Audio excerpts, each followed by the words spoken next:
commencer en reconnaissant que l'Université du Manitoba est située sur les terres originales des peuples Anishinaabe, Cree, Oji-Cree, Dakota et Dene, et sur la terre natale de la nation métisse. Nous respectons les traités qui ont été conclus sur ces territoires, nous reconnaissons les préjudices et les erreurs du passé, et nous nous engageons à aller de l'avant en partenariat avec les communautés autochtones dans un esprit de réconciliation et de collaboration. Je m'appelle Andrea Doyle et je suis instructrice et coordonnatrice de la concentration en accès à la justice en français ici à la Faculté de droit.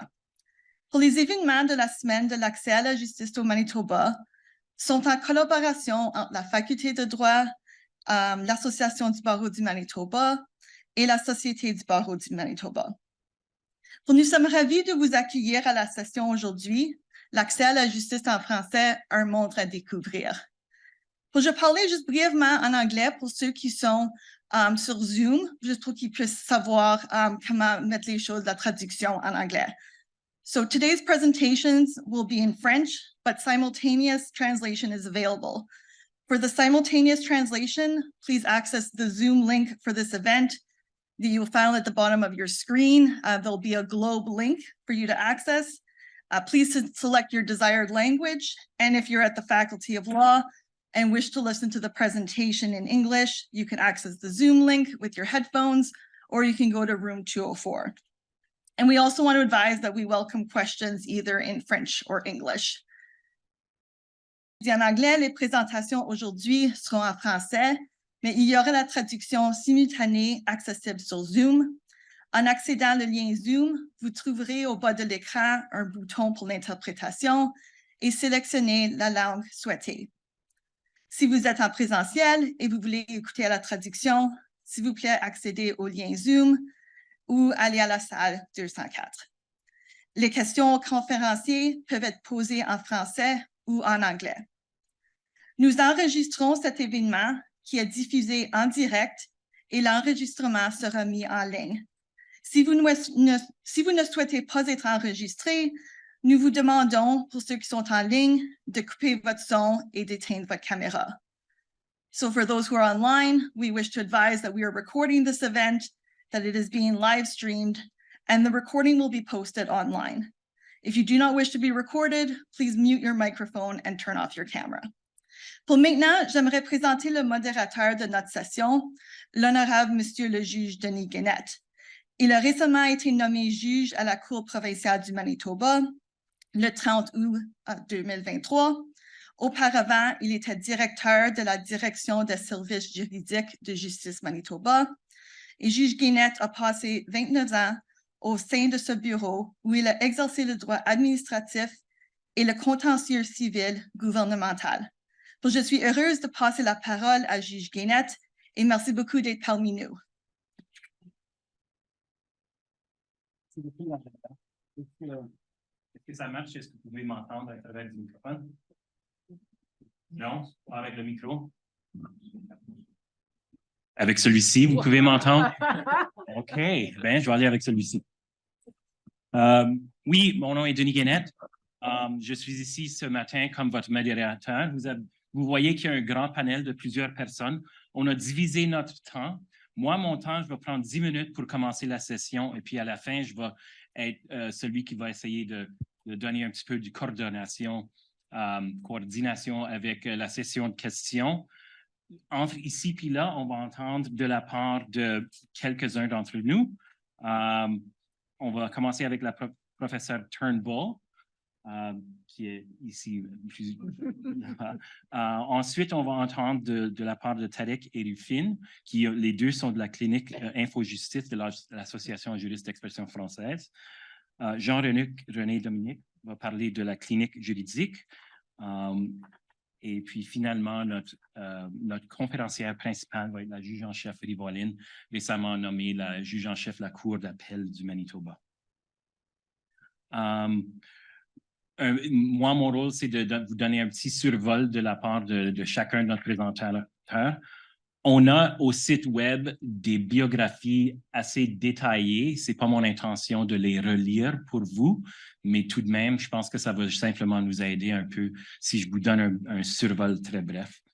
La professeure Andrea Doyle est instructrice à la faculté de droit depuis juillet. Elle est coordonnatrice de la concentration en accès à la justice en français ici à la faculté. Et avant ça, elle a exercé le droit dans les 2 langues pour 13 ans au bureau, au cabinet Thompson Dorfman Sweatman. La professeure Lorna Turnbull est professeure à la faculté de droit depuis 2001. Elle est ancienne doyenne de la faculté et elle a co-développé la concentration en accès à la justice en français ici à la faculté avec le professeur Heckman, maintenant à la Cour d'appel fédérale. Le maître Tariq Daoudi est le directeur général de l'Association des juristes d'expression française du Manitoba depuis 2021. Il a fait ses stages entre ce cabinet-là et puis le cabinet de Thompson Dorfman Sweatman. Il est membre du barreau depuis 2020. L'AGFM est très choyé de l'avoir comme le directeur. La maître Rufine Jussi est admise au barreau en 2022. Elle a joint l'AGFM de cette année. Et elle exerce majoritairement en français. Elle est originaire du Cameroun, où elle a fait ses études en droit. Elle est devenue résidente permanente au Canada en 2017. Le maître Jean-René Dominique Quilou est le fondateur, directeur général et avocat principal à la clinique juridique Franco-Justice. Il est aussi associé chez NBS Legal Consulting. Et finalement, la juge en chef Marianne Rivolène, juge en chef de la Cour d'appel du Manitoba depuis le 31 mai de cette année. Avant ça, elle était à la Cour d'appel fédérale et avant ça, elle était à la Cour du banc du roi, maintenant, dans la division de la famille et elle était juge en chef adjointe pour 6 ans de la division familiale. Alors, c'est ça pour les introductions. On m'a demandé de donner un peu de la fondation de qu'est-ce qu'on discute aujourd'hui quand ça vient à l'accès à la justice en français. Je ne vais pas prendre le tonnerre de tout le monde d'autre, mais je voulais simplement donner une petite fondation. Il faut se rappeler ici, au Manitoba, moi, quand j'étais jeune, il y avait une source d'alimentation de la communauté franco-manitobaine. Ces jours-ci, on a plusieurs sources. Il y a 3 sources primaires. À ce temps-là, c'était principalement ceux qui avaient des parents bilingues ou francophones, et puis on avait survécu l'oppression majoritaire qui a essayé de faire une assimilation de tout le monde, et puis ça n'a jamais marché. Finalement, on est survécu de ça, et puis on a continué comme une communauté. Depuis les années 1970 et 1980, une deuxième source commence à alimenter notre communauté. C'est ceux qui finissent leurs écoles et leurs études dans les écoles d'immersion. C'est une source très importante pour la communauté franco-manitobaine. Je sais que je travaille souvent avec plusieurs personnes qui sont bilingues à cause du système éducationnel de l'immersion. J'ai travaillé avec des avocats dans la fonction publique qui livrent le service en français, le service de droit en français à cause de ça. Il y a des juges à la Cour provinciale qui, eux aussi, ont fait leurs études dans l'immersion. C'est pas que les autres sont par ailleurs et puis ils aident à simplement livrer les services en français, mais plutôt eux autres font partie intégrale de la communauté franco-manitobaine ici. Et puis si on veut le voir, on a simplement besoin d'aller voir la définition de francophonie manitobaine dans la loi provinciale. Et puis on va voir que c'est une définition très large et puis ça inclut tout le monde. La troisième grande source, évidemment aussi, c'est qu'on a plusieurs personnes d'immigration hors Canada qui viennent vivre ici au Manitoba. Le français est leur langue, entre les 2 langues, français et anglais, c'est le français qui est souvent la langue primaire. Alors, on les accueille aussi ici au Manitoba dans la communauté franco-manitobaine comme partie de notre communauté. C'est intégral. Alors, c'est important de reconnaître qu'on a plusieurs sources qui alimentent notre communauté franco-manitobaine. Le droit à l'accès, les droits linguistiques au Canada, évidemment, on en a 2, le français et l'anglais. Qu'est-ce qui est important de reconnaître, c'est que c'est un droit de faire affaire avec nos gouvernements, nos institutions gouvernementales dans la langue de notre choix. Et puis au Canada, on a deux gouvernements primaires, le gouvernement fédéral et puis le gouvernement provincial. Et puis on a des différentes sources de lois qui rédigent les droits linguistiques envers chacune de ces trois sources-là. Alors, au fédéral, on a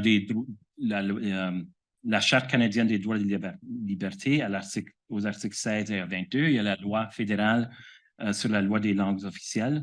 Au Manitoba, on a la loi du Manitoba, la Constitution provinciale de 1870, l'article 23. Et puis récemment, on a adopté la loi sur l'appui à l'épanouissement de la francophonie manitobaine depuis 2016 et commence à vraiment donner une fondation plus stable à la réalité francophone dans nos gouvernements. Il y a trois branches dans les gouvernements. Il y a les branches législatives, il y a la branche exécutive et la branche judiciaire. On a les droits de faire affaire avec chacune de ces trois branches-là dans la loi, dans la langue de notre choix. C'est à nous de le demander.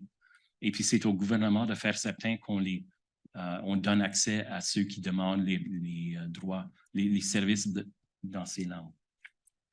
Finalement, je vais simplement faire ma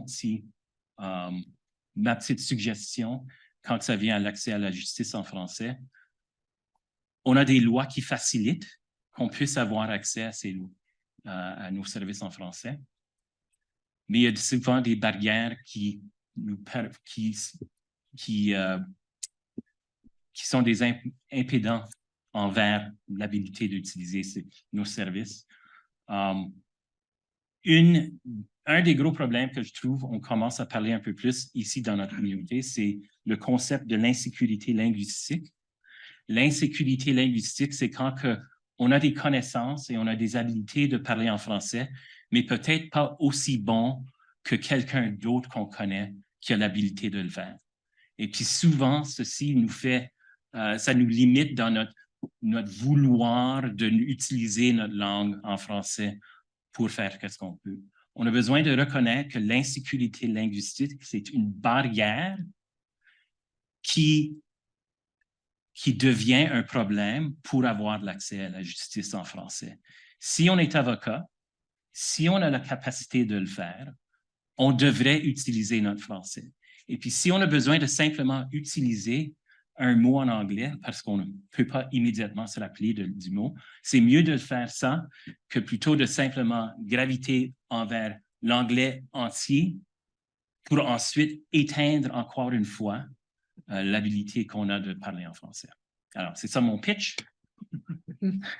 Et puis, je vais donner la parole aux autres qui vont vous livrer leur message quand ça vient à l'accès à la justice en français. Ça marche, c'est bon. Alors, moi, je vais commencer en disant que j'ai un collègue au Réseau national de formation en justice qui m'a décrit une fois comme une francophone de langue maternelle anglaise. Je suis canadienne de première génération, mes parents sont des Écossais. Alors, je suis la deuxième source dont Denis a parlé, qui a appris le français comme une deuxième langue ou une troisième langue. Et donc, mais au Manitoba, je suis une partie de la francophonie ici. Et donc, ça me donne une perspective différente peut-être, mais ça m'a vraiment engagée aussi. C'est un peu comme si j'étais quelqu'un qui a fait une conversion religieuse. Je saute dans la francophonie avec toute la passion de quelqu'un pour qui ce n'était pas mes origines. Donc, je veux parler brièvement de ce qu'on fait ici à la Faculté de droit pour s'adresser aux barrières qui existent au Manitoba, pour les gens qui ont les droits linguistiques dont Denis a parlé, à accéder aux services en français. Alors, en 2022, la faculté de droit a commencé ou a accueilli leur première cohorte d'étudiants dans un programme qui s'appelle Concentration in Access to Justice in French, notre programme d'accès à la justice. C'était officiel en 2022 parce que ça a été approuvé par le Sénat, mais on était en train de faire les choses en dessous de radar bien avant ça. Notre appui, notre programme ne pouvait pas exister sans l'appui qu'on a eu de Justice Canada dans les fonds d'accès à la justice dans les 2 langues officielles. Et à travers les années, on a reçu plus que 2 millions de dollars dans les plans d'action qui durent de 5 ans à plusieurs reprises. Alors, on a commencé en 2011 avec un cours de droit linguistique. Et comme le disait Denis, c'est vraiment la fondation. Les droits linguistiques, les personnes au Manitoba existent et n'ont pas été respectés, on pourrait dire, et maintenant on commence à vraiment augmenter. Et de 2011 jusqu'à maintenant, on a créé des cours. Nos étudiants maintenant, dans la concentration, doivent, pour recevoir cette reconnaissance, la concentration dans leur diplôme de JD, devraient prendre au moins 26 crédits en français dans nos cours, dans notre programme.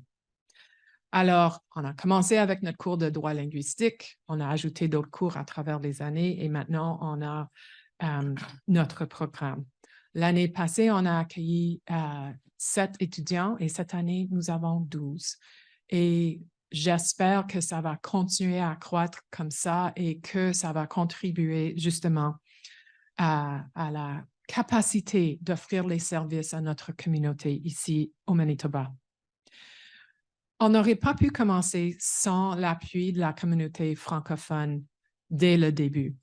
C'était les membres de cette communauté qui nous a approchés pour dire oui, c'est possible de faire des études de common law en français si on va à Ottawa ou si on va à Moncton, mais on ne fait rien ici. Et pourquoi est-ce que c'est que nous sommes dans une province bilingue? On n'a pas d'offre de cours en français pour nos étudiants ici au Manitoba.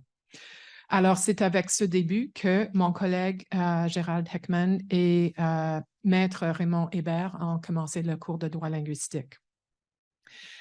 Et on continue à profiter de l'appui de la communauté francophone ici au Manitoba, des juristes francophones. C'est avec eux qu'on a consulté pour décider quels sont les cours qu'il fallait absolument offrir. Et donc, on a pu développer cette concentration qui comprend maintenant plus que 40 crédits, même que les étudiants n'ont besoin de compléter que 26. Ce que nous espérons, c'est que ça permet à nos étudiants et à nos diplômés de desservir la communauté qui ont des besoins criants. Parce qu'on essaie d'offrir les cours qui vont fournir non seulement la capacité linguistique, mais les compétences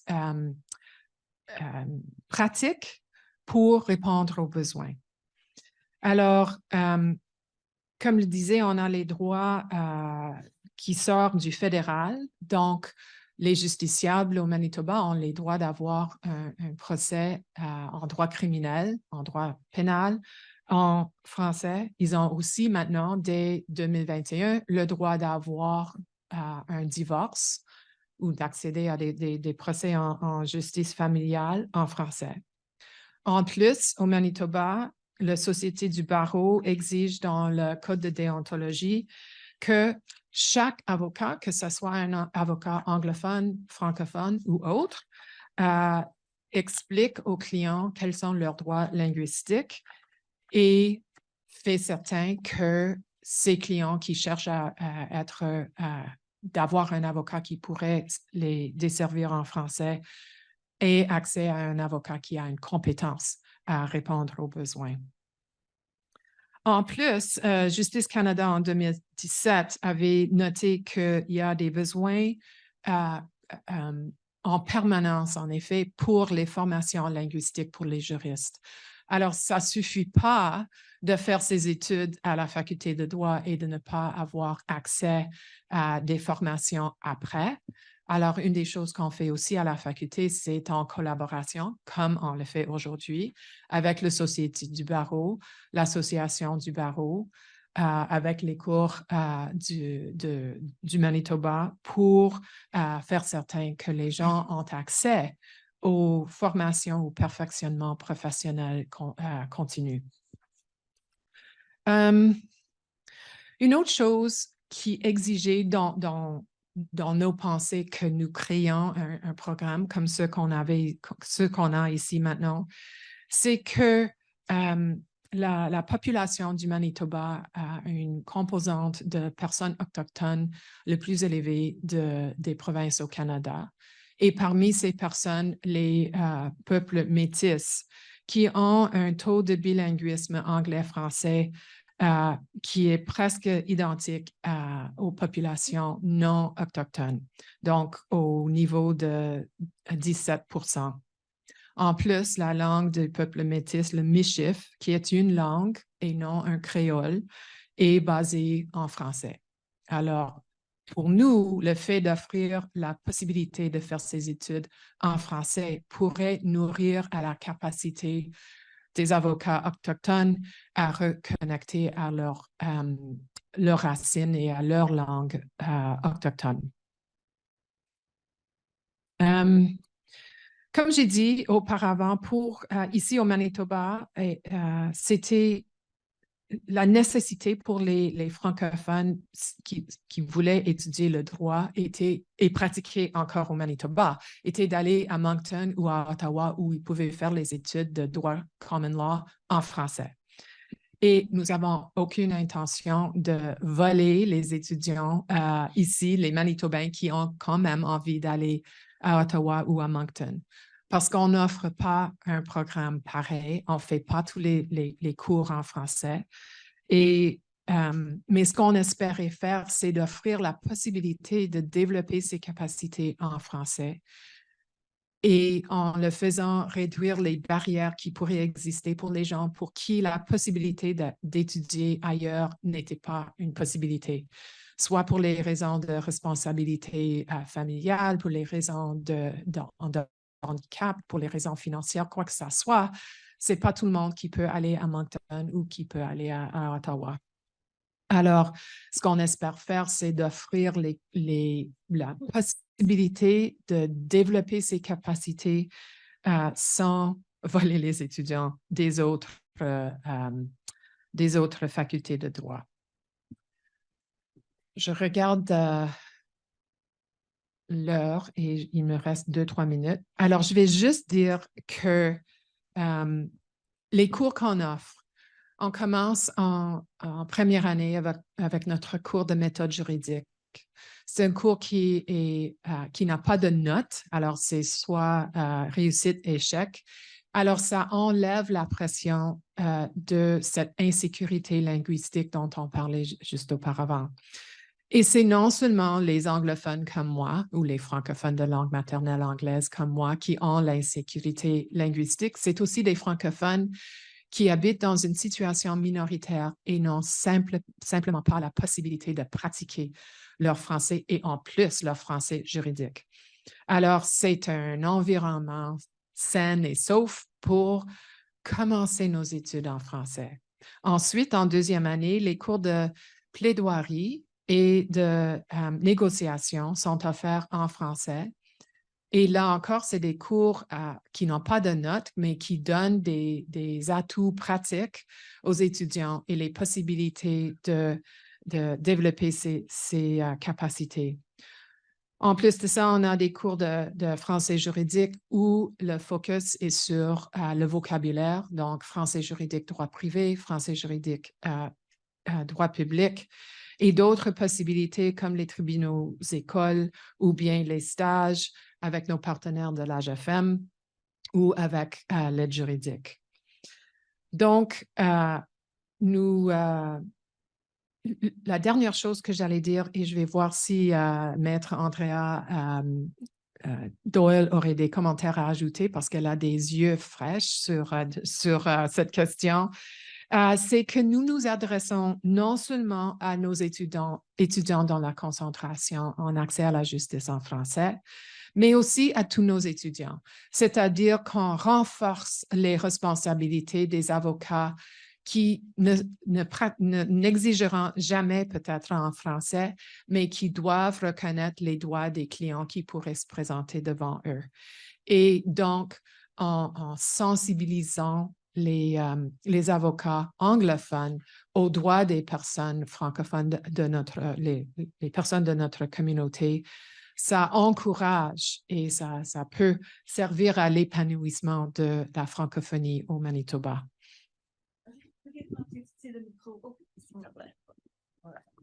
OK, merci beaucoup. Et comme ma collègue, professeur Turnbull, a mentionné, je suis la nouvelle coordonnatrice et instructrice ici à la concentration en accès à la justice en français. Juste pour ceux qui ne sont pas dans la salle, je suis vraiment ravie de voir plusieurs de nos étudiants de la concentration qui sont ici. Et juste pour mentionner, comme on parlait en termes de la sécurité linguistique, plusieurs, pas tous, mais plusieurs de nos étudiants viennent des écoles d'immersion.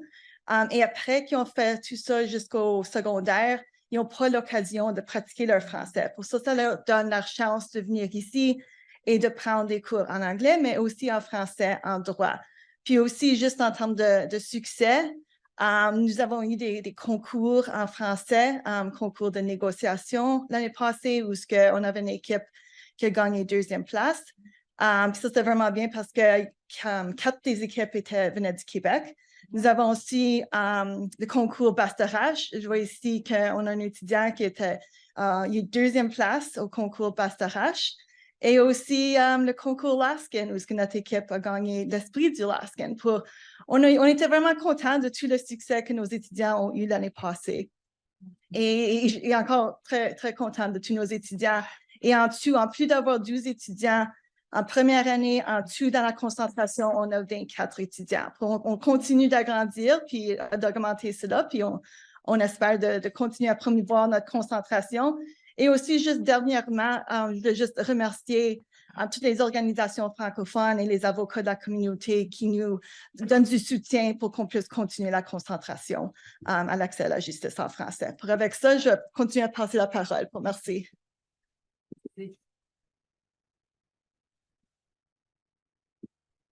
Ça marche, celui-là?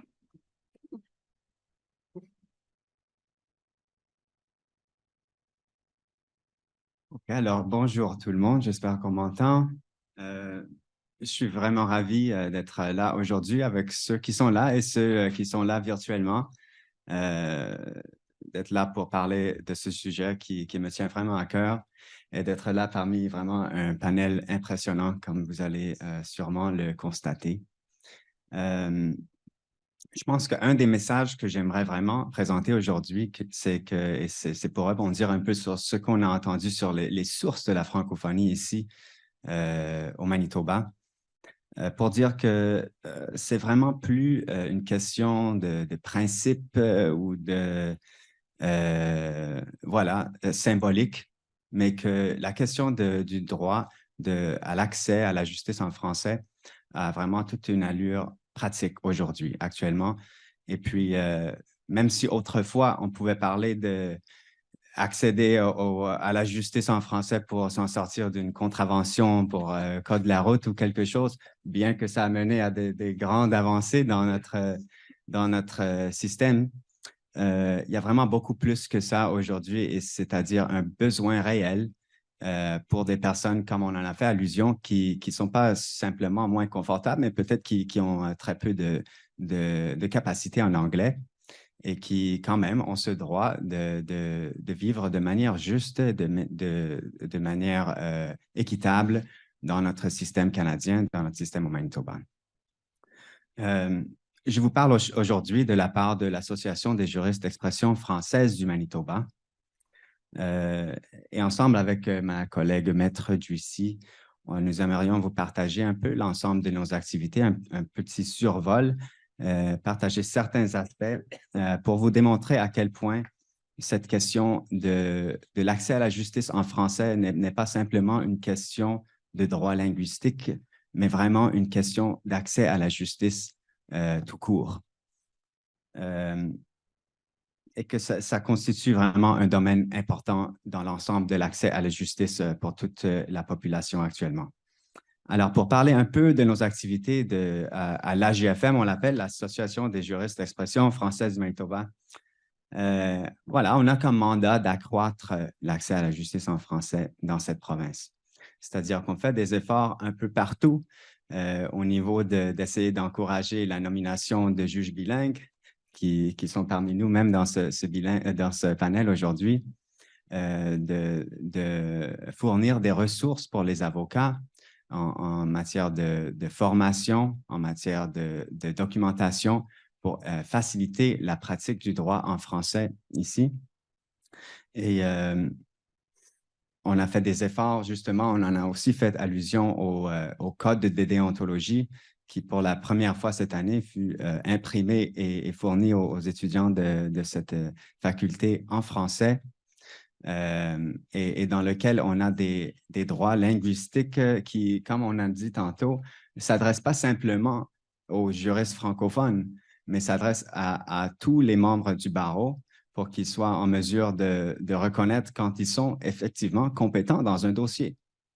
On a fait des efforts pour ajouter aux commentaires qui est inclus dans le code actuellement, qui est beaucoup étoffé maintenant.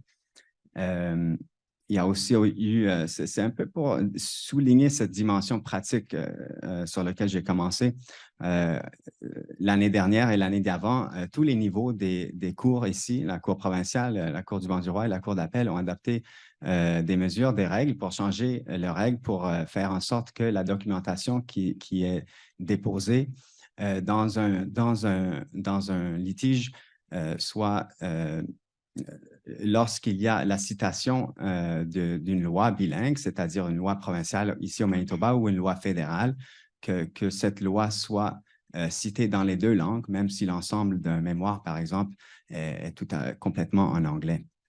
Par après, il y a eu des directives de la Cour du Banc-du-Roi pour insister sur le fait que lorsqu'il y a une question d'interprétation législative ou interprétation d'une loi, c'est-à-dire statutory interpretation, les avocats ici au Manitoba doivent d'abord, même s'il y a simplement une ambiguïté dans une seule version, la version anglaise, disons, d'une clause, afin de rectifier ou de trouver son sens réel qu'on va y accorder, il faut regarder à la version en français. Et c'est encore une autre dimension pour dire que c'est pas quelque chose de symbolique, mais les deux versions doivent figurer sur un mémoire. Lorsqu'on est en train d'interpréter même une loi qui est simplement en anglais, ou bien qu'on est en train d'interpréter seulement la version anglaise au tout début, on est obligé de contempler et de vérifier la version en français pour suivre l'approche qui est correcte ici pour déterminer son sens commun, déterminer l'intention de la législative, ainsi de suite.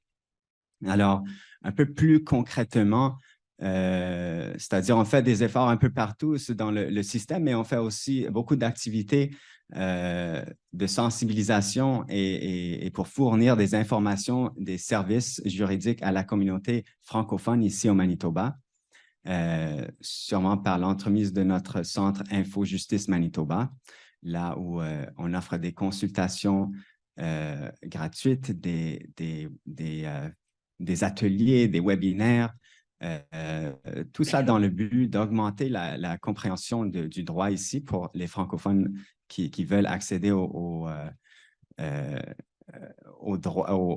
système de justice ou mieux comprendre les règles ici, surtout quand on parle de différentes sources de francophones ici. On parle de beaucoup de personnes qui parviennent de entièrement différents systèmes juridiques. Et puis, c'est déjà pas évident de s'ajuster à tout un ensemble de nouvelles règles, mais de le faire en anglais alors qu'on n'est pas tout à fait à l'aise ou pas du tout à l'aise, ça peut présenter des énormes défis. Alors, c'est un aspect très important à la JFM, c'est ce centre d'info-justice Manitoba. Je vais peut-être laisser ma parole finalement à Maître Drissi qui va vous parler peut-être un peu plus concrètement de notre clientèle là-bas et des autres activités qu'on mène au Centre InfoJustice. Alors, bonjour tout le monde. Vous m'entendez? Alors, donc, je suis Maître Drissi, je travaille avec la GFM. Je fournis des services d'avocat à la clientèle de la GFM qui est principalement la troisième source de la francophonie manitobaine. Donc, moi-même, je suis issue de la troisième source de la francophonie manitobaine. Ça veut dire que je suis venue au Manitoba comme immigrante francophone. Et notre clientèle à InfoJustice est majoritairement issue de cette source de la francophonie. Et eux ayant identifié qu'il y en a parmi ceux-là qui viennent ici qui sont unilingues francophones. Ça veut dire qu'ils n'ont jamais entendu parler l'anglais de toute leur vie. Ils viennent ici au Manitoba, ils ont un problème et subitement, ils doivent se mettre à découvrir la justice. Parfois, dans leur pays, ils n'ont jamais fait face à la justice, mais leur première fois de faire face à la justice, ils doivent le faire face à la justice en anglais. Donc, eux, ils ont identifié ça et ils ont dit, on peut faire quelque chose. Alors, qu'est-ce qu'ils font? Ils ont identifié qu'il y avait une population vraiment vulnérable, c'est-à-dire les victimes de violences conjugales. Je présume qu'il y a des étudiants ici, des avocats, des juges. Ils savent un peu ce que ça veut dire quand on est victime de violences conjugales. Ça veut dire que psychologiquement, on est un peu démuni. Et quand, en plus de ça, on doit faire des efforts supplémentaires dans une langue qui n'est pas notre langue, on va faire face à la justice. Ça devient un poids vraiment énorme pour les victimes. Donc, pour alléger ça, je suis contente qu'ils aient identifié ça. Et depuis un certain temps, j'accompagne ces victimes. Je les représente devant la justice. Je leur fournis tous les services qu'un avocat doit fournir devant les justices, y compris les représenter devant des juges qui sont ici.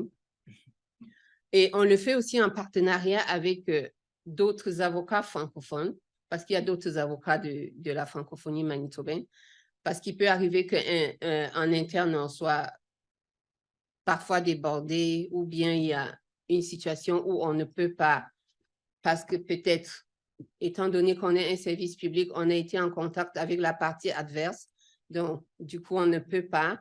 On a fait des partenariats avec d'autres avocats francophones qui peuvent gérer ces cas, que nous, en interne, il y a des situations qui font qu'on ne peut pas leur fournir des services.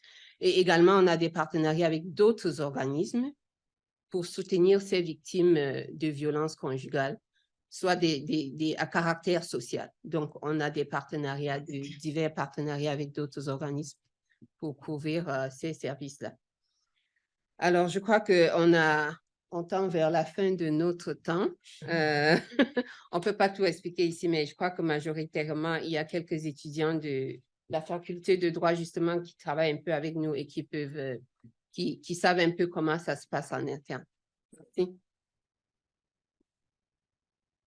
Merci. Moi, c'est Jean-René Dominique Quilou. Premièrement, je suis heureux d'être ici avec vous tous, vous toutes, et aussi avec notre panel, et aussi remercier Natacha qui est là ici pour la faculté, pour l'organisation aussi de ce programme, parce que je crois qu'il était temps qu'on puisse avoir un programme sur l'accès à la justice spécifiquement pour le monde francophone.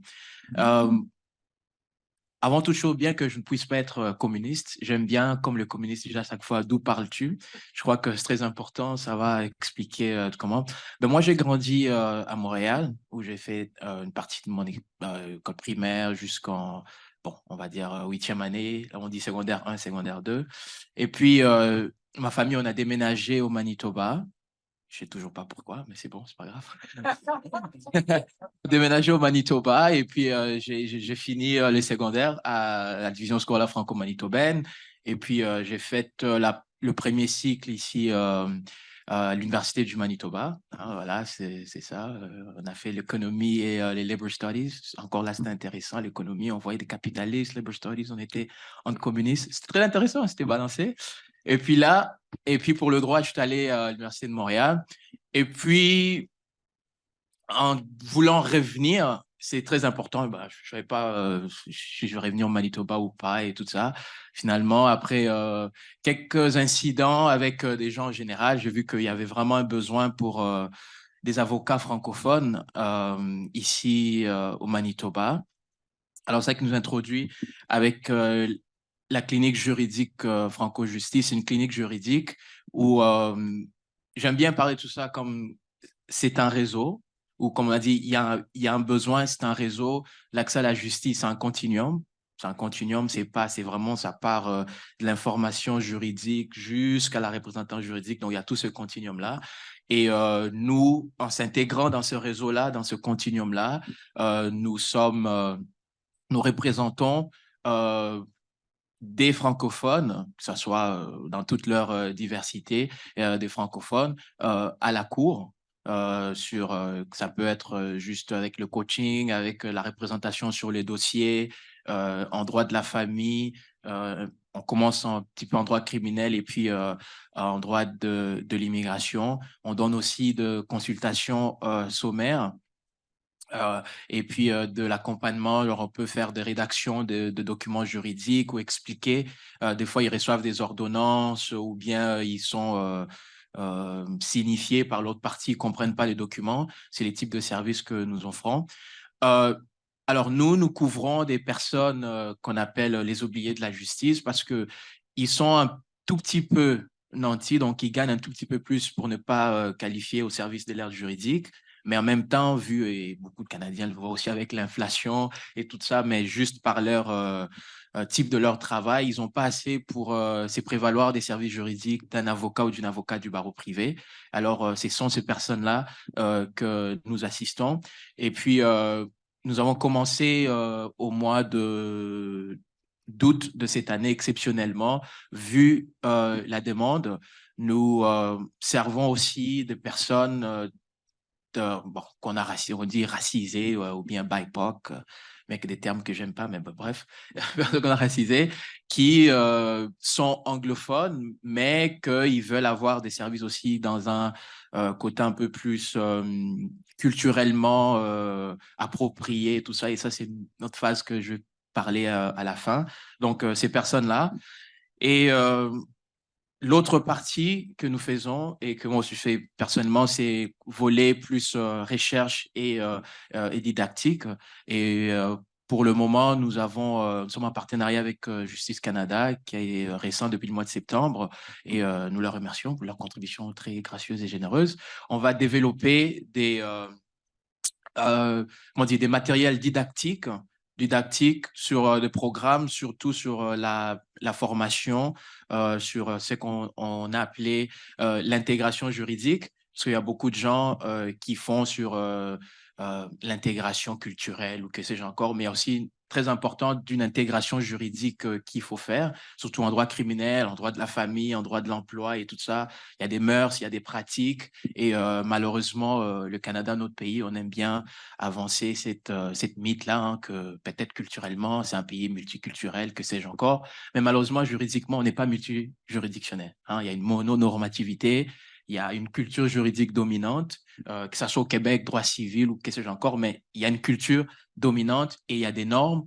Le droit est dur, étant ce qu'elle est, ça s'applique. Et souvent, malheureusement, la plupart de ces populations-là les découvrent brutalement et sur le tas. Et donc, sur ces programmes-là, on va développer des matériels didactiques qu'on va pouvoir exporter à travers tout le Canada et que ce sera disponible pour tout le monde qui va en vouloir. Ça sera par des vidéos, genre des documents, bandes dessinées. Bref, c'est quelque chose qui est en développement.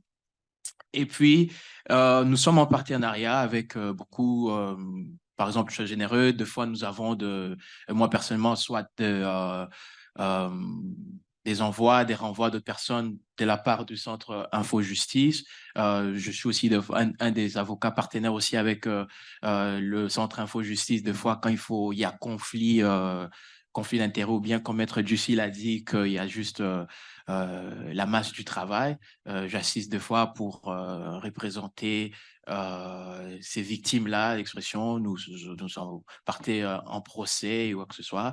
Et récemment, on a 2 ou 3 en cours, évidemment. Donc, ça montre le réseau et l'affaire de ce qu'on fait. Nous sommes aussi avec un organisme qui s'appelle The Hood Fam, qui aide des jeunes qui sont pris dans le système carcéral et le système judiciaire pour leur réintégration. Et ce que moi, j'aime bien faire, c'est que j'aime bien m'appliquer avant qu'ils puissent être embarqués dans le processus du système judiciaire. C'est ça qu'on fait. Et nous avons une clinique juridique mobile où on se déplace, aller rencontrer des gens là où ils sont. Les samedis, de temps en temps, nous sommes dans des sous-sols des églises, souvent aussi dans des mosquées. Donc, ça qu'on fait. Et récemment, chaque jeudi, on a déplacé notre clinique juridique avec un organisme qui s'appelle Healthy Muslim Families. Et je vois d'ailleurs la directrice qui est ici, Madame Humaira Jayer, qui est aussi étudiante ici à Robson Hall. Et nous offrons ces services juridiques-là, la consultation, la représentation pour des personnes avec une tendance un peu qui sont en emphase avec leurs valeurs islamiques, leurs valeurs culture. Et donc, ça fait partie de ce que nous faisons. Et l'autre volet le plus important que je veux concentrer aussi, c'est je travaille aussi l'accès à la justice. C'est non seulement l'accès à la justice pour la population, c'est aussi l'accès à la justice pour les juristes eux-mêmes. Et c'est un message lorsque monsieur le juge Guénette parle de l'insécurité et tout ça. C'est pas pour être élitiste, tout ça, mais c'est très important pour les juges que tu parles français ou anglais. On attend de nous de la compétence. Ça veut dire aussi il faut avoir une certaine manière d'écrire, les matériels que vous avez accès, tout ça. Et ça, je pense que c'est un petit tacle que je vais faire à Madame la juge en chef. C'est quelque chose qu'elle peut essayer de changer. Par exemple, j'aide beaucoup de nos confrères, nos juristes qui me consultent deux fois pour réviser, évidemment, avec l'aval de leurs clients ou clientes, pour réviser, par exemple, leur mémoire de cause ou mémoire de triage et tout ça, juste pour s'assurer de la qualité de la langue et tout ça. Et d'autres problèmes aussi, il y a ce manque-là de matériel didactique. On fait, par exemple, beaucoup en droit de la famille, et Madame la juge en chef connaît parce qu'elle a aussi pratiqué dans le division de la famille. On a souvent avec contempt of court, outrage au tribunal. Et pour nous, les juristes, ben, la jurisprudence, c'est, entre autres, c'est l'arrêt Campbell, et qui parle de l'analyse qu'il faut faire pour prouver qu'il y a eu outrage au tribunal, donc contempt of court. Et souvent, ben, malheureusement, c'est la décision n'est qu'en anglais. Alors, du coup, lorsque il faut faire un bref de mémoire de cause, ou bien vous avez votre audience ou bien votre motion, eh ben, ça aussi, c'est l'accès à la justice, parce que ce qui arrive, soit c'est beaucoup de travail. Bon, personnellement, je fais la traduction de mon côté. On a des outils qui sont développés, par exemple, des dictionnaires linguistiques. On peut avoir après les termes et tout, mais c'est de l'ouvrage, c'est du travail parce que ça redouble le travail que tu devais faire. Et souvent, ben, il y a des futurs avocats, on a beaucoup ce qu'on appelle des precedents. Donc, des fois, si tu veux utiliser ça, mais c'est que dans une autre langue. Alors, ça aussi, c'est un aspect qu'on travaille beaucoup, qu'on doit avoir pour la salle de justice. Et il y a aussi l'autre aspect, c'est de s'assurer, comme l'AGFM, d'autres ont fait, d'encourager. Il y a beaucoup de nos collègues aussi qui ont fait l'immersion, qui ont fait tout ça, mais voilà, ils ne sont pas confortables de parler ou bien de faire toute l'entrevue ou bien de plaider devant. Et je crois que en partenariat, nous tous, en tant que réseau, lorsqu'on va développer aussi ces matériels-là, ces outils-là didactiques pour nous, les juristes, ça va faciliter, ça va mettre les gens à l'aise par rapport à cela. Et moi aussi, j'aimerais nous responsabiliser, nous autres, les francophones et des juristes, parce qu'il y a un côté, et on a raison de le faire, manque de ressources, surtout à la cour. Moi, je suis souvent à la cour jugement du roi, division de la famille, voilà, le manque des avocats, des juges d'abord bilingues. Je sais que des fois, je suis devant le juge Chartier. Maintenant, je suis très heureux. Maintenant, il y a les juges Huberdeau souvent qui va les faire. Mais il y avait les juges en chef Joyal, les juges Perlmutter, mais ils ont des obligations administratives, donc tout ça. Donc ça, c'est un côté. Mais de l'autre côté aussi, nous avons des avocats francophones qui ont plus de 10 ans de barreau.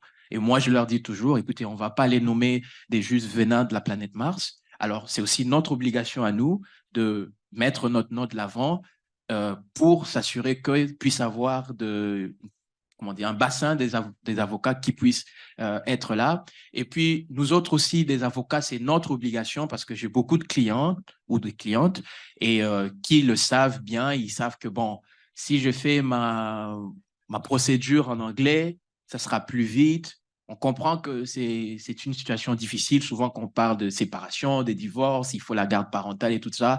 Voilà, ils n'ont pas nécessairement envie d'entendre que voilà, on va être des militants de la cause francophone pour la Cour et tout ça.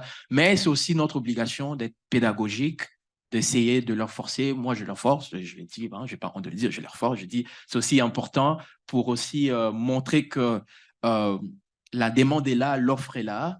Et souvent, c'est des familles où soit la maman ou le papa est francophone, mais l'autre partie est anglophone. Je sais qu'il y a beaucoup de mes collègues, même pas pour ça, mais moi, je m'en fous. J'ai fait quand même l'acte introductif d'instance en français. J'ai fait mon mail en français. S'ils ont le faire traduire, c'est à la cour de traduire ça pour eux. C'est pas ma responsabilité. Et moi, j'arrive, je m'exprime en français.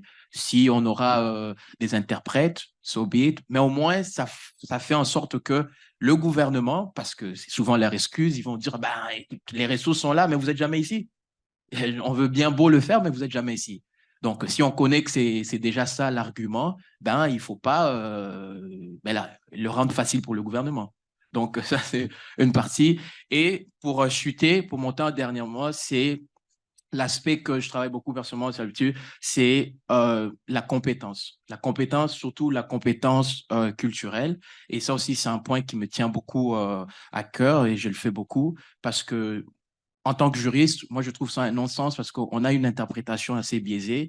La compétence culturelle ne veut simplement pas dire que seulement une personne noire doit servir une population noire, un juriste noir, ou bien seulement une femme doit servir une autre femme, ou bien si on a des clients de victimes des violences intimes ou de violences domestiques, ça soit seulement une femme qui doit servir. Ça, c'est une idiotie, c'est un non-sens. Quand on parle d'une compétence, ça veut dire que tout le monde peut avoir l'opportunité de l'acquérir. Quand on parle de la culture, tout le monde peut l'acquérir. Et ici, on vous parle plus de la culture juridique. On ne parle pas de la culture de savoir les mets, les langues ou la bouffe que chacun fait chez eux. Ça ne nous concerne pas en tant que juriste. C'est vraiment la culture juridique et la pédagogique d'expliquer les gens.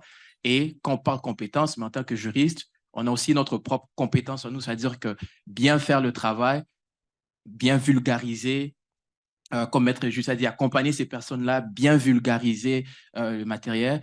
Et souvent, dans le travail qui m'amène à faire, par exemple, lorsque je suis avec les Healthy Muslim Families et tout ça, c'est là que ma formation aussi en tant que juriste comparatif vient en jeu parce que dans la compétence, ça nous force de voir lorsque nous expliquons aussi, par exemple, le droit de la famille, le droit de la famille canadienne, eh ben, s'il y a des personnes qui veulent faire avec leur aspect islamique, par exemple, ben, la compétence, ça nous force dans le voir un peu qu'est-ce que la loi sur les charia dit, de voir un peu les similitudes, comment ça se rejoint, comment ça ne se rejoint pas. Donc, tout ça, ça fait aussi partie. Donc, Bouvela et le public, par l'accès à la justice, ils se disent qu'ils ne veulent pas, par exemple, de le prendre d'en haut, essayer de prendre comme si ce sont, entre guillemets, des victimes, ou bien avec cette condescendance-là, ou bien avoir ces complexes-là que nous, avocats, nous sommes des sauveurs, on va aller là, on va imposer, on va changer. Donc, c'est dans tout ça pour dire que chacun, quand l'accès à la justice en français, c'est vraiment un monde extraordinaire à découvrir. On a besoin du main-d'œuvre, on a besoin de soldats. Donc, je suis très fier des étudiants qui vont venir. Et puis, c'est très important de comprendre que tout le monde peut être compétent, tout le monde peut le faire. C'est juste avoir les ressources et s'engager de le faire, pas nécessairement que le français puisse être votre langue maternelle. Merci. Madame la juge en chef. Oui, est-ce que vous m'entendez? C'est moi que mon téléphone sonne, je m'excuse, là. Je sais que... Mais c'est ça, être juge en chef. Alors, je suis très, très heureuse d'être ici parmi vous cet après-midi pour parler d'accès à la justice en français au Manitoba. Vous savez un peu mon cheminement. Je suis native du Manitoba. Mon père était immigrant, mais de la France, de la Bretagne, parce que pour mon père, la Bretagne, c'était un peu différent de la France. Et puis sa langue maternelle, c'était le breton. Puis après, il a appris le français à l'école. Donc, c'est intéressant. Puis ma mère était franco-manitobaine. Alors, j'ai fait mes études à Moncton parce que justement, dans mon temps, malheureusement, il n'y avait pas de cours de formation linguistique ici à l'Université du Manitoba, à la fac de droit. Donc, je suis vraiment contente de voir qu'il y a eu quand même ce gros changement pour encourager justement les Manitobains bilingues de rester chez nous pour justement apprendre le droit puis avoir la formation linguistique en français aussi. Je suis revenue quand même au Manitoba pour faire mes stages. J'ai exercé comme avocate bilingue pendant 14 ans, surtout en droit de la famille. Un peu comme j'ai entendu, j'ai insisté quand mes clients étaient francophones, c'est sûr qu'on procédait en français, peu importe si l'autre partie était anglophone. Une des choses ça c'est il y a longtemps quand même, il y a comme 20 ans de ça, mais j'ai réalisé que dans la communauté francophone, on allait quand même moins souvent à la cour, on réussissait à avoir des règlements entre les parties. Donc, si on allait à la cour, c'était vraiment grave. Puis si on allait là, le juge savait, oh boy, et ça doit être grave parce que d'habitude, les choses se règlent à l'amiable. Mais on insistait, puis c'est la façon de faire. Il faut vraiment insister comme avocat. Et on l'a déjà dit, j'ai même apporté le code avec moi de déontologie que l'article 3.2 2B, 2A2B sur les droits linguistiques. C'est vraiment, ça vaut la peine parce que ça donne un petit cours de formation linguistique et de l'histoire, justement, un peu des droits linguistiques dans les commentaires. Donc, le code de déontologie demande que les avocats informent leurs clients de leurs droits linguistiques et de faire le choix de la langue officielle. Puis si le client veut représenter dans la langue officielle, l'avocat doit être sûr qu'il a les compétences linguistiques nécessaires pour justement accepter le mandat. Donc, c'est quand même très fort comme article sur les droits linguistiques dans le code de déontologie. Puis comme on l'a déjà dit, ça vaut la peine de le répéter. Ça comprend tout le monde. C'est pas juste les francophones, c'est pas juste les avocats bilingues, c'est tous les avocats qui ont ce devoir de s'assurer que leurs clients ont le choix de faire valoir leurs droits dans la langue officielle de leur choix. J'avais préparé un discours. Je réalise qu'il y a eu je vais me répéter, il y a eu quand même plusieurs choses qu'on a entendues. Il y a une certaine répétition. Je pense que ça vaut la peine quand même de répéter certaines choses. J'espère que je ne vais pas vous ennuyer trop. Même si j'étais avocate pendant 16 ans, je suis juge maintenant depuis 18 ans. Donc, et à la Cour du banc du roi, j'étais à la division de la famille. J'étais la seule juge bilingue. Et maintenant, il n'y en a plus. Depuis que moi, je suis partie il y a 5 ans, justement, il n'y a plus de juge bilingue à la division de la famille. C'est grave, ça, je trouve. Quand j'étais juge en chef adjointe, j'entendais quand même, c'est sûr, les causes bilingues ou en français à la division de la famille. Souvent, il n'y avait pas d'avocats qui se représentaient, c'était des personnes qui se représentaient seules pour plein de raisons, pas juste à cause de la langue, c'était même à cause, le financement, c'est tellement cher des fois de se rendre à la cour. Alors, mais c'est essentiel pour avoir l'accès à la justice dans les 2 langues au Manitoba. Ben, il faut avoir un juge qui comprend les 2 langues, qui peut entendre la cause dans la langue de la partie. pour pouvoir justement rendre le jugement approprié, puis pour bien comprendre les témoins aussi. Alors ça, c'est important. Quand je suis allée quand j'ai été nommée à la Cour d'appel fédérale, là, il n'y a aucun problème. Là, c'était bilingue, je veux dire, j'entendais des causes en français, des causes bilingues, des causes en anglais avec mes collègues. Ça m'a permis pendant 5 ans d'avoir la chance de non seulement entendre plus de causes, mais d'écrire en français aussi comme juge, parce que c'est très rare comme juge au Manitoba qu'on a la chance d'écrire des motifs, des décisions en français. C'est rare. À la Cour d'appel fédérale, j'en faisais souvent, par contre. Alors ça, c'était juste pour vous donner un petit peu de moi, là, qui je suis. C'est sûr que l'accès à la justice en français au Manitoba, ça me tient beaucoup, beaucoup à cœur. Si je suis juge, c'est en grande partie parce que je suis bilingue, je le sais. Je suis compétente, je veux dire, mais je suis bilingue. Puis la communauté, j'ai fait beaucoup, beaucoup de bénévolat comme jeune avocate dans la communauté francophone et ailleurs.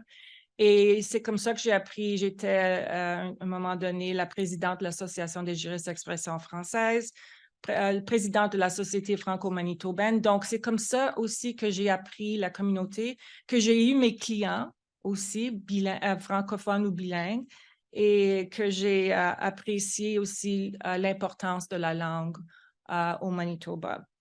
Alors, nous savons que d'après les experts, que l'accès en temps opportun à un système de justice équitable et efficace, ainsi que le règlement de conflits et des problèmes, contribue au bien-être des personnes et des collectivités. Là, il y a eu des études là-dessus. Mais la réalité est que les questions juridiques sont souvent intégrées à un ensemble d'autres problèmes qui peuvent toucher de nombreux domaines de la vie, dont le logement, l'emploi, l'éducation et la santé. Donc, il importe grandement de régler ces problèmes dès que possible. Dans d'autres mots, je pense qu'on l'a dit aussi ici, avoir un problème juridique, souvent, c'est comme on a plein de problèmes. On a des problèmes d'emploi, d'éducation, on a des problèmes de logement et tout ça, des fois. Alors, lorsqu'on va avoir des services d'un avocat, il y a comme plusieurs choses à régler, non seulement la question juridique ou légale, mais toutes les autres choses qui tombent, qui font partie de ces problèmes. La pandémie aussi a eu une incidence considérable sur l'accès à la justice. Comme vous savez, les cours, les tribunaux, les autres services juridiques ont dû être interrompus ou les activités ont été restreintes pour respecter les exigences en matière de santé et sécurité publique. Et la pandémie, d'après moi, on a mis davantage en lumière les difficultés éprouvées par de nombreuses personnes dans certaines régions éloignées, surtout au nord du Manitoba. Ces populations qui n'ont pas nécessairement la connectivité, le Wi-Fi, le réseau Internet efficace, même des ordinateurs. Je veux dire, alors là, on a vu avec la pandémie, il y a eu des bonnes choses, mais là, on a réalisé aussi les lacunes.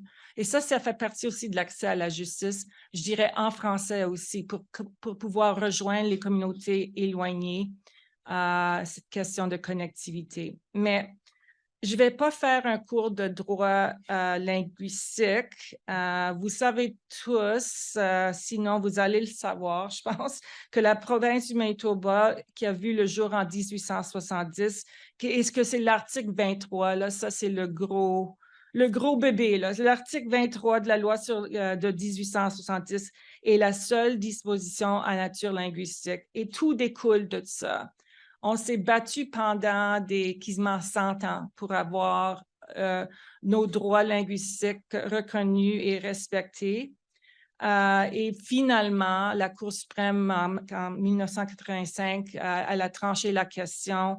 Au Manitoba, le français et l'anglais sont les 2 langues officielles des débats de la législature du Manitoba, des tribunaux manitobains et de toutes les lois de la législature du Manitoba. C'est très clair et ça a déjà été tranché et on ne va pas revenir là-dessus. Ça, c'est un fait accompli. Alors, je saute toute l'histoire des gros combats, des batailles que la communauté francophone a menées pour faire justement respecter leurs droits linguistiques en 85, quand la Cour suprême a tranché cette question. Le renvoi des droits linguistiques au Manitoba en 85, une des choses que je lis souvent, c'était la page 744. L'importance des droits en matière linguistique est fondée sur le rôle essentiel que joue la langue dans l'existence, le développement et la dignité de l'être humain. C'est par le langage que nous pouvons former des concepts, structurer et ordonner le monde autour de nous. Le langage constitue le pont entre l'isolement et la collectivité qui permet aux êtres humains de délimiter les droits et obligations qu'ils ont les uns envers les autres et ainsi de vivre en société. C'est pour ça qu'on a nos droits de procéder en français si nous voulons. Alors, je vais venir maintenant à un côté plus pratique, disons. On a parlé déjà du code de déontologie pour les avocats admis au barreau. Mais parlons maintenant avec l'accès aux tribunaux en français. Comment ça fonctionne? Comment est-ce qu'on a vraiment accès aux tribunaux? Bien, pour la Cour d'appel du Manitoba, je peux vous dire que la loi sur la Cour d'appel, l'article 32, prévoit une prolongation du délai pour déposer tout document pour effectuer une traduction. Donc, si jamais qu'on doit faire une traduction, automatiquement, on a le droit de demander un délai pour déposer un document si la traduction est nécessaire. Les règles de la Cour d'appel, les règles 109 à 125, prévoient les règles sur l'emploi des langues officielles.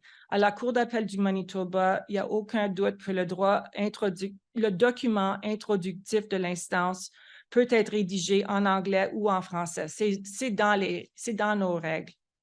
Et donc, si quelqu'un, je sais que c'est la Cour d'appel, alors j'imagine que la plupart d'entre vous, vous n'allez pas directement à la Cour d'appel. Je vous invite de venir, mais vous serez probablement plutôt devant la Cour provinciale, devant le juge Guénette ou la Cour du banc du roi, devant le juge Huberdeau, le juge Chartier, peut-être le juge en chef Choyal. Mais à la Cour d'appel du Manitoba, la minute qu'on dépose le document en français, là, c'est sûr qu'on reconnaît que le dossier soit en français ou possiblement un dossier bilingue. Là, la minute que ça arrive, la formation, donc le panel, la formation des juges, c'est une formation bilingue. Ça va être... Et maintenant que je suis juge en chef, je peux vous l'assurer. C'est une formation qui est bilingue, qui va comprendre les deux langues. Alors, à la Cour d'appel, c'est plus facile dans un sens parce que c'est directement prévu dans les règles. À la Cour du banc du roi, la loi de la Cour du banc du roi prévoit à l'article 98 une prolongation des délais pour la traduction. Donc, la même idée, on a quand même des prolongations de délais s'il y a une traduction. Et juste à partir du 1er septembre 2022, il y a la règle 70.2.2.4.1, Bilingual Statutory Provisions in Briefs. On en a parlé que c'est obligatoire maintenant si on fait, s'il y a une question d'interprétation statutaire, interpretation of a law or provisions, là, la partie ou l'avocat doit mettre les deux versions dans leur mémoire. Mais ça a du sens, je veux dire, surtout que nos lois au Manitoba sont bilingues. Il me semble que c'est normal qu'on devrait mettre toujours les deux versions, la version anglaise et française, dans le mémoire. Mais là, ça fait partie d'une règle de la Cour du banc du roi. Aussi, à la Cour du banc du roi, et je pense que c'est les cours en général, il y a une politique qui existe depuis le 16 avril 2012. On peut trouver la politique sur le site web de la Cour ou des cours. qui explique bien les services d'interprétation pour les langues officielles. Et ces services sont offerts gratuitement aux plaideurs dans les cas de langue officielle, dans toutes les instances criminelles et civiles.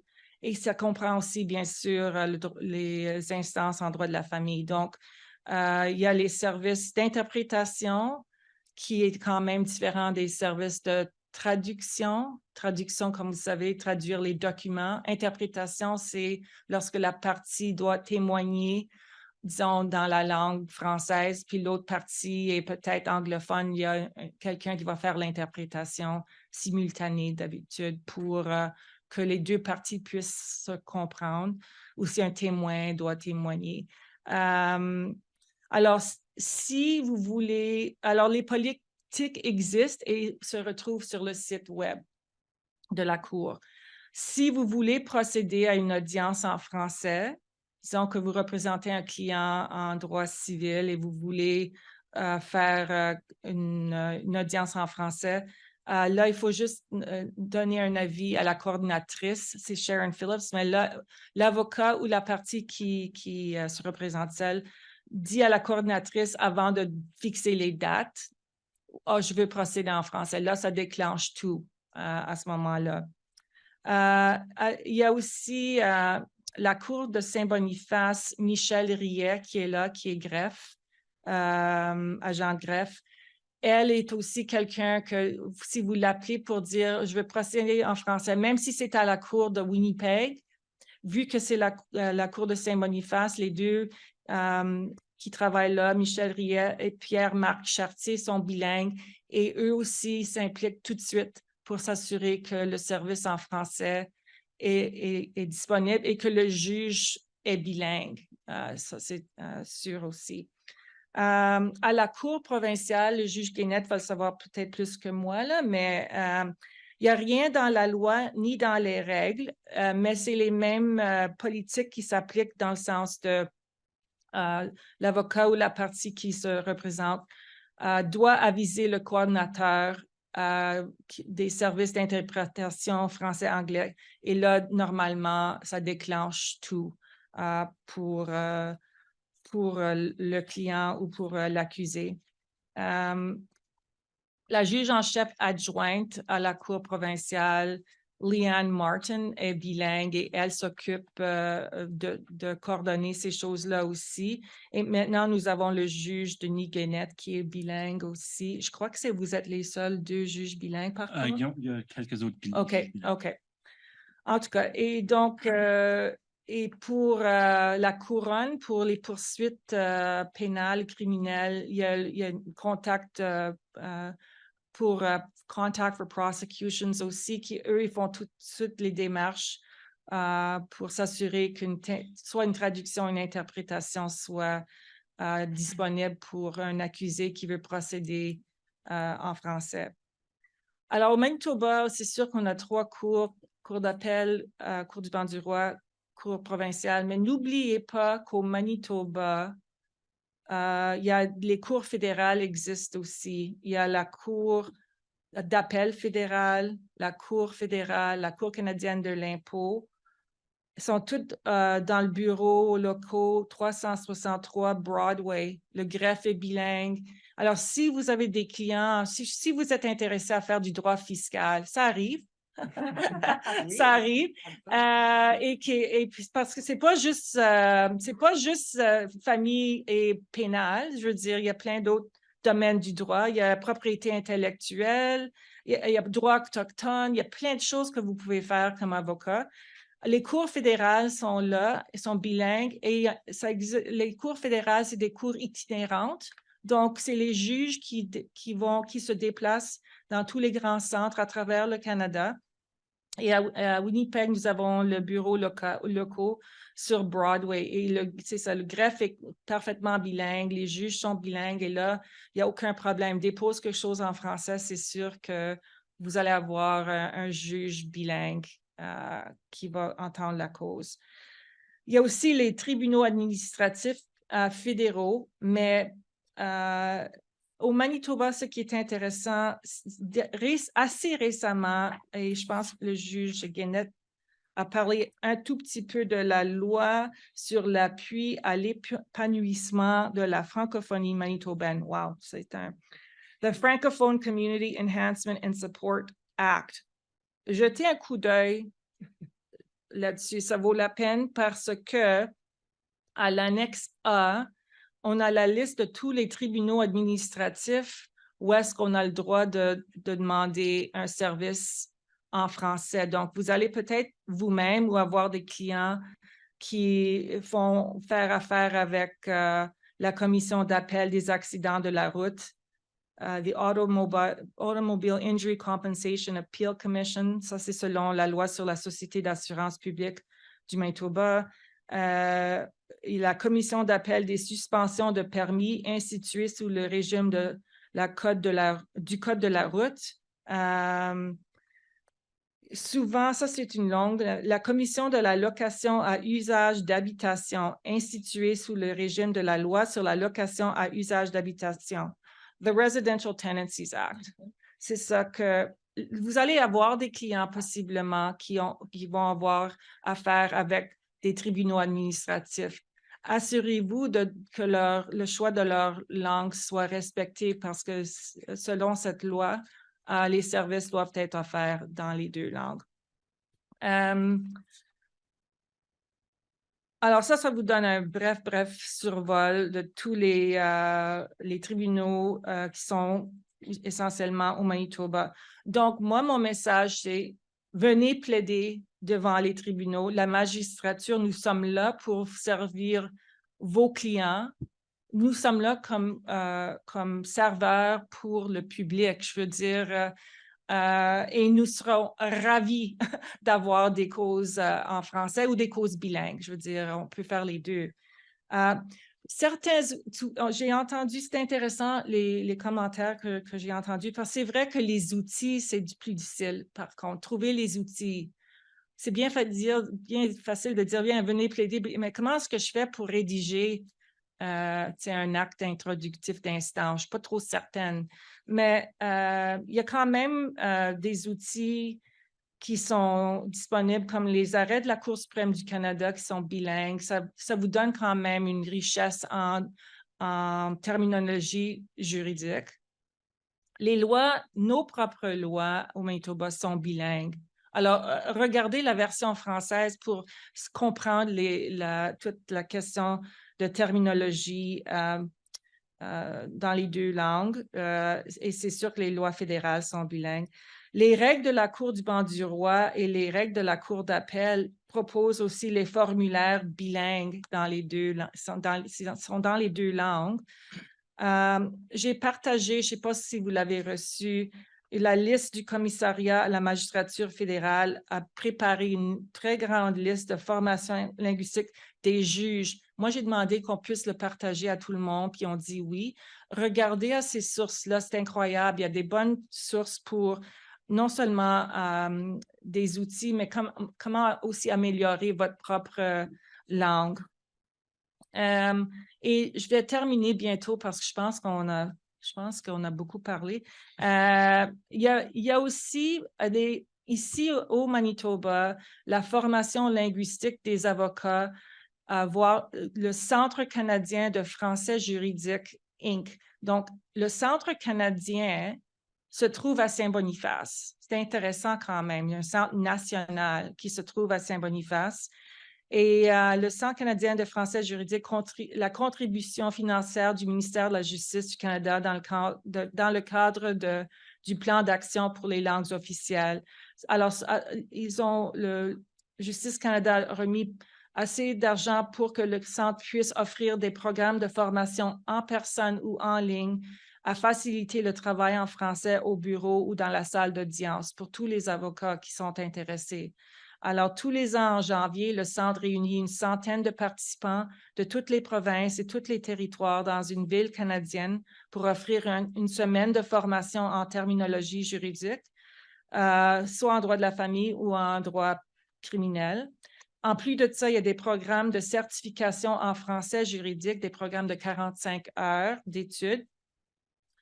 et des programmes sur mesure. Alors ça, c'est toutes des choses qu'une fois que vous êtes admis au barreau, il y a encore des formations qui seront offertes. Puis ça, c'est des formations gratuites. Alors, c'était quand même incroyable, je trouve, comme ressource. Alors, je vais terminer simplement en disant que c'est sûr que le système n'est pas parfait. Je reconnais que c'est pas parfait. Mais je veux dire, il faut l'utiliser, il faut insister sur le droit de vos clients. Il ne faut pas avoir froid aux yeux et pas avoir peur de venir à la cour. Toute cette question d'insécurité linguistique. Moi, j'ai de l'insécurité linguistique. Je veux dire, ça existe, mais ça ne veut pas dire que vous ne devez pas venir exercer le droit en français. Et la dernière chose que j'aimerais dire comme juge en chef du Manitoba, c'est si vous avez des problèmes d'accès, il faut absolument le faire savoir au juge administratif. Alors, si à la cour d'appel, il y a quelque chose qui cloche dans un dossier, il n'y a rien de mal à écrire au juge en chef pour dire les droits linguistiques, mon client, en tout cas, donner le problématique. Moi, je dirais que la même chose existe à la Cour du banc du roi. Faites-le savoir au juge en chef Joyal et à la Cour provinciale, le juge Rolston qui ira probablement aller voir la juge Leanne Martin, qui est quand même juge en chef adjointe. Donc, ça, c'est une autre chose. Il ne faut pas avoir peur d'écrire au juge administratif si c'est un problème d'accès à la langue du choix de votre client. Alors, je pense que je vais terminer là-dessus parce qu'il y aura peut-être des questions, mais merci de votre attention. Merci pour ceux qui sont, je ne sais pas où, là, mais et c'est ça. Merci de votre invitation à Natasha Brown que je travaille. Ça fait longtemps qu'on travaille ensemble quand même, Natasha. I think about 10 or more years, I'm sure. Yeah. So, ben, merci beaucoup. OK, ben merci beaucoup, Madame la juge en chef. Merci à tous nos panélistes. On vous avait promis qu'il y aurait une session de questions à la fin. On est tout près de la fin, mais s'il y a quelqu'un qui a des questions, n'hésitez pas à nous demander. Si vous voulez demander des questions par entremise de l'Internet, on a quelqu'un ici qui peut les prendre et puis les lire. And go ahead, ask your questions in French or in English. We'll do our best to answer. Oui. Merci. Je peux parler le micro pour que les gens oui. t'entendent.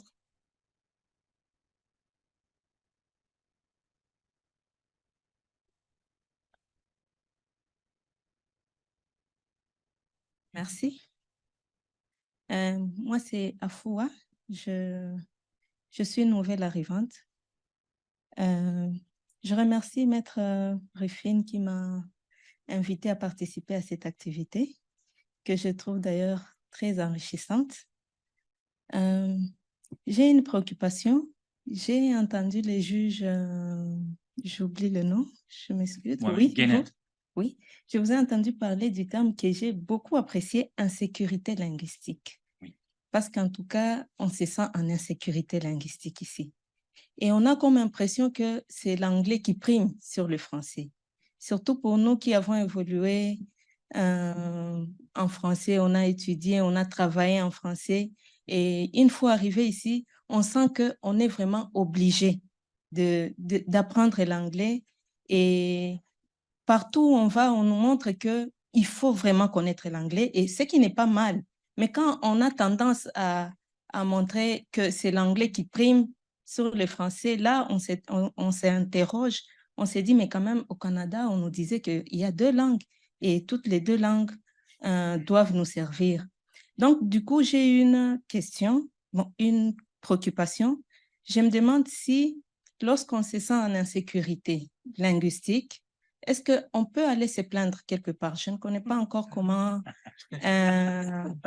fonctionne la justice ici. Donc, je voudrais savoir s'il y a moyen de se plaindre. On s'est dit, par exemple, on a été à tel endroit, on ne nous a pas permis de nous exprimer dans la langue de notre choix. Je pense que ça, dépendant de où, comme dépendant du service, il y a un commissaire aux langues officielles fédéral, oui. Alors, dépendant des services, il y a moyen quand même de faire des plaintes au commissaire des langues officielles si c'est une institution fédérale. Et puis, dans la province, il y a le bureau de, je ne me rappelle pas du nom du bureau, mais la francophonie. Ils sont toujours là pour faire certain que la fonction publique provinciale est dans une position de faire certain qu'on peut livrer les services en français. Alors, si c'est un organisme fédéral, on va au commissaire fédéral. Si c'est à la province, on peut aller à ce bureau-là et puis donner une plainte. Et puis, si c'est au travail, à l'école ou quoi que ce soit, venez voir un avocat et puis c'est comme une litige, hein? On va aller en cours. Mais j'allais dire aussi qu'il y a la question de si c'est un service privé, c'est-à-dire c'est un commerce, il n'y a pas une obligation nécessairement d'offrir les services dans les 2 langues officielles. Alors, l'obligation est sur les services publics et moins dans le domaine des activités privées qui seront probablement les commerces, malheureusement. Mais ayant dit ça, il y a plein de commerces fantastiques à Saint-Boniface qu'il faut fréquenter et où on peut être servi dans les 2 langues. Merci. Et j'ai une autre préoccupation. Elle s'adresse à madame. Oui. C'est par rapport aux cours qui sont dispensés en français. J'ai bien compris la motivation qui a fait à ce que vous arriviez à dispenser des cours en français, mais je me demande si vous n'avez cité que 3 cours, un cours en première année, et un autre en deuxième et un autre, je ne sais pas dans quelle promotion, mais je me demande si est-ce qu'il y a possibilité de suivre tous les cursus en français ou il y a juste certains cours qui sont dispensés en français? Et est-ce que vous trouvez cela suffisant? Si, par exemple, pour quelqu'un qui ne maîtrise pas très bien l'anglais et qui voudrait venir à la faculté de droit, est-ce que vous trouvez que ça sera suffisant et que ça va l'aider ainsi? C'est juste une proposition. C'est une bonne question. Alors, si c'est suffisant ou non, la réalité, c'est qu'au Manitoba, la francophonie ne représente qu'en dessous de 4% de notre population. Donc, la possibilité d'offrir même ce qu'on offre présentement est vraiment, pour moi, un peu miraculeux. C'est-à-dire la demande, donc la rentabilité d'offrir tout un programme en français n'existe pas. Et on dit cela, les 26 crédits que les étudiants doivent suivre, ça fait 7 cours. Ça représente à peu près un tiers de leur diplôme et ils peuvent faire jusqu'à 40 crédits qui représentent 12 ou 13 cours. Donc, ça peut vraiment arriver à un tiers ou un peu plus de leurs cours qu'ils font en français. Mais la réalité d'une population en situation minoritaire, c'est justement ce que vous avez dit dans la première question ou la première préoccupation, c'est le prime de l'anglais sur le français, c'est notre réalité. Et nos étudiants apprennent non seulement à exercer en français, mais en anglais, parce que c'est jamais le cas qu'ils vont pouvoir exercer exclusivement en français pour toute leur vie professionnelle. Donc, la capacité de travailler dans les 2 langues est ce qu'on essaie de développer. Et je dois dire que nos étudiants travaillent fort parce qu'on leur exige de le faire en anglais et en français. Et en première année, je vois des étudiants de première année, c'est beaucoup de travail parce qu'on apprend quelque chose de nouveau et on l'apprend en anglais et en français en même temps. Alors, c'est une très bonne question. Oui, absolument. J'ai une question, juste, je ne suis pas certaine, mais est-ce qu'on n'a pas le droit quand même ici à l'Université du Manitoba de prendre nos examens en français, si on veut? Oui. OK. Ça, c'est un point important, c'est que dans la loi qui a créé l'université, il y avait protégé la possibilité d'écrire ses examens en français ou en anglais. Alors, même si on est étudiant en anglais, on suit nos cours en anglais ici à la faculté, si on préférait écrire nos examens en français, on a ce droit. Ça n'a jamais été testé. Et ça serait très intéressant de voir qu'est-ce qui se passe si, disons, un de nos étudiants décide qu'ils veulent écrire leur examen de droit pénal, enseigner en anglais, d'écrire leur examen en français. Les étudiants. OK. Bonjour, Jean-Daniel Boulay. J'ai pensé à regarder une décision de la Cour suprême du Canada qui pourrait potentiellement nous apporter un certain niveau de confort, je crois, en ce qui concerne l'insécurité linguistique, du moins pour les avocats. C'est une décision de 2018 où la Cour a dit « Il convient de rappeler que le respect des droits linguistiques n'exige pas la perfection. » Donc, c'est l'arrêt Mazrani, c'est ça, au paragraphe 53. Ça vient de la Cour d'appel fédérale. C'est de la Cour d'appel C'est ici? une décision de la Cour du juge Boivin de la Cour d'appel fédérale qui a été repris par la Cour suprême. Oui. D'accord, oui. Parce que c'est un juge de la Cour canadienne de l'impôt qui n'avait pas donné le choix de langue, et puis en tout cas, oui. Donc, c'était juste un commentaire. Mais moi, je suis en dissidence de cette décision-là en passant. Donc, ma question, ça a rapport avec l'immigration. On constate, de fait, même le gouvernement fédéral le reconnaît dans la loi sur les langues officielles modernisées. Le gouvernement s'engage à accroître le poids démographique des minorités linguistiques du Canada, non seulement pour freiner le poids démographique, mais de fait le rétablir et l'accroître. Est-ce que, peut-être c'était une question plutôt pour l'Association des juristes et peut-être aussi pour Maître Jean-René, est-ce qu'on constate à l'heure actuelle une augmentation de la demande due à un influx de la population immigrante francophone? Et si on prévoit une augmentation de l'immigration francophone au Manitoba, quelles sont vos prédictions ou qu'est-ce que vous envisagez seront les domaines du droit pour lesquels cette population demandera des services de professionnels du droit, notamment peut-être pour aider des étudiants à envisager un parcours de juriste. Merci. D'accord. Merci beaucoup pour la très bonne question qui découle naturellement vraiment de cette discussion-là.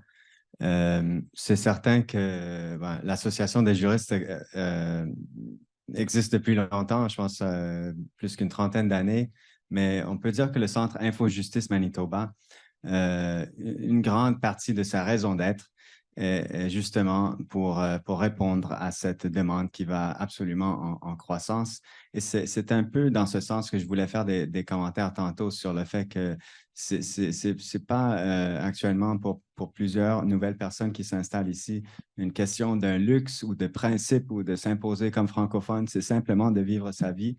On voit la demande actuellement, comme c'est des personnes qui peut-être viennent s'installer maintenant, naturellement en question de location de logement, de questions de droit de l'emploi. On le voit beaucoup dans le domaine du droit de la famille, que je prévois sera un enjeu pour quelques temps. Étant donné qu'on est au tout début de cette vague, il se peut que comme cette population vieillit, on va voir peut-être plus de demandes dans les testaments, dans les procurations essentiellement, ainsi de suite. Et puis, alors, je ne peux pas tout prédire. Je peux dire qu'actuellement, on voit beaucoup de questions dans ces domaines-là, sûrement dans le domaine de l'immigration, naturellement, parce que c'est souvent question de vouloir faire venir d'autres membres de notre famille. Mais il y a certainement un grand besoin. Et là, je pense que il faut rebondir sur ce qu'on disait tantôt, surtout Maître Jean-René Dominique, sur la question de besoin de compétences culturelles pour faire face à des questions qui, bon, le droit de l'emploi, le droit de location, peut-être qu'on a des différentes règles, ça va. Différents montants de préavis pour sortir de son appart, ça va. Mais lorsque ça vient à vraiment des différentes valeurs, différentes conceptions du mariage, de qu'est-ce que ça entend comme rôle et tout ça, ça va faire, moi je prédis que ça va exiger que les professionnels en droit soient non seulement augmenter en capacité de personnes qui parlent bien le français, mais qui soient vraiment compétents comme le disait Maître tantôt. Alors, c'est ça que je prédirais pour maintenant. Peut-être, oui, allez-y. Alors, je crois que cette question-là devrait particulièrement s'adresser à moi parce que je vous ai dit que je suis issue de la 3e source de la francophonie. Ça veut dire que je suis personnellement une immigrante au Manitoba et moi, j'émigre ici en tant que francophone. La première préoccupation, moi, c'est la barrière de la langue pour accéder au barreau. Donc, je vais rejoindre le professeur Lorna tout à l'heure. Quand elle a dit qu'on peut demander à prendre ses examens en français, moi, quand j'émigre ici, je devrais faire mon accès au barreau, ça se passe au niveau fédéral. Donc, ce n'est pas au niveau provincial. Quand je prends mes examens au niveau fédéral, je leur dis, je suis venue ici en tant que francophone et vous m'avez dit, avant que je ne quitte de chez moi, que le pays était bilingue et que je peux faire tout ce que je veux en français. J'ai dit, vous êtes l'organisme qui représente les droits, donc je demande à avoir mes droits en français. Je peux vous rassurer que je n'ai pas eu tous mes examens en français. Donc ça, c'est déjà un premier point. Et j'ai beaucoup d'immigrants qui viennent vers moi, je vais dire moi-même y compris. On a l'impression que les immigrants, ils vont juste s'intéresser au droit pénal ou au droit de la famille. Ça, c'est parce que c'est le seul service qu'on nous offre.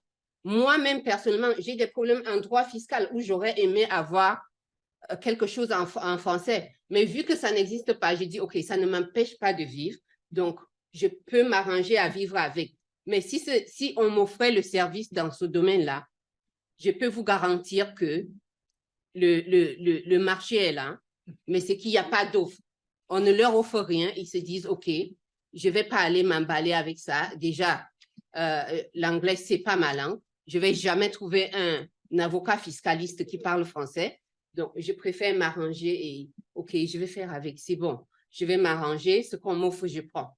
Donc, nous, on va se contenter de moins de services parce qu'on ne veut pas affronter la langue. Si on avait les capacités. Moi, je suis la première personne ici au Manitoba, immigrante, francophone, à accéder au barreau.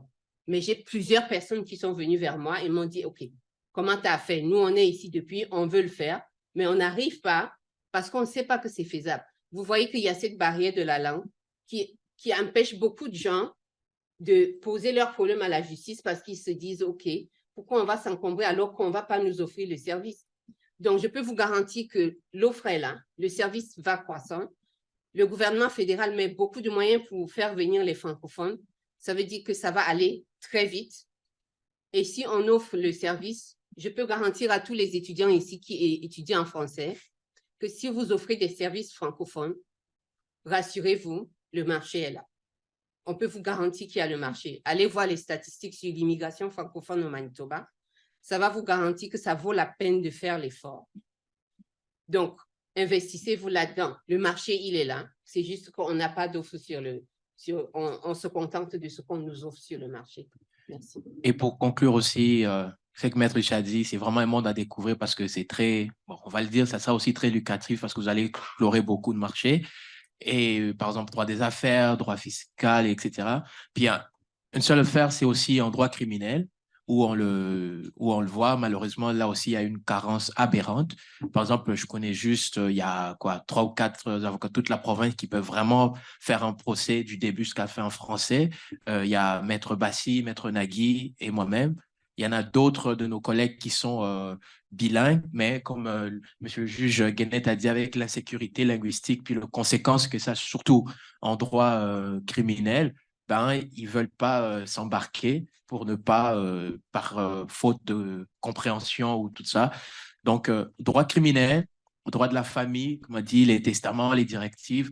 Donc, aux étudiants, comme on dit, c'est vraiment un monde à découvrir. Ça va être très lucratif, ça va exploser, ça sera rock and roll. Donc, venez, on a besoin de formation. Merci. OK, merci beaucoup.